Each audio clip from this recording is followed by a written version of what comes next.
अस्सलाम वालेकुम वरहमतुल्लाहि वबरकातुहू। दोस्तों, आज की मेडिसिन का नाम है ट्रिलियम पेंडुलम। याद रखें, जरियाने खून को रोकने के लिए होम्योपैथिक में नंबर 1 मेडिसिन है। नंबर 1, अगर किसी को नक्सीर के ज़रिए बहुत ज़्यादा सुर्ख चमकदार खून बहता हो तो इस medicine Trillium pendulum mother tincture के 10-10 कतरे दिन में 3 बार इस्तेमाल करवाएं, इंशाल्लाह मसला हल हो जाएगा। नंबर 2, अगर मसूड़ों से खून निकलता हो या दांत निकालने के बाद खून ना रुकता हो तो इस मेडिसिन को ज़रूर आजमाना चाहिए। ट्रिलियम पेंडुलम मदर टिंचर 10-10 कतरे दिन में 3 बार इस्तेमाल करवाएं।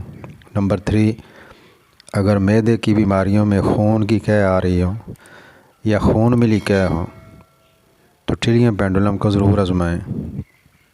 नंबर 4, अगर दस्तों में पेचिश में खून आ रहा हो और किसी मेडिसिन से कवर ना हो रहा हो तो ट्रिलियम पेंडुलम इंशाल्लाह इस मसले को हल कर देगी।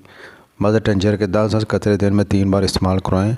नंबर 5, रेम की रेशादार रसौली जिससे खून बहुत मकदार में निकलता हो और ज़रा सी हरकत से तकलीफ़ में इजाफ़ा हो जाता हो, साथ चक्कर भी आते हों, शदीद कमज़ोरी भी हो तो ट्रिलियम पेंडुलम मदर टिंचर आपको मायूस नहीं करेगी। सुबह दोपहर शाम 10-10 कतरे दिन में 3 बार इस्तेमाल करवाएं, 1 महीना मुसलसल। नंबर 6, अगर किसी को हर दूसरे हफ्ते मेंसेस यानी हैज़ जारी हो जाता हो और ख़ून भी काफ़ी मकदार में बहता हो तो ये वक्त है ट्रिलियम पेंडुलम के देने का। मदर टिंचर सुबह दोपहर शाम 10-10 कतरे 1 महीना इस्तेमाल करवाएं।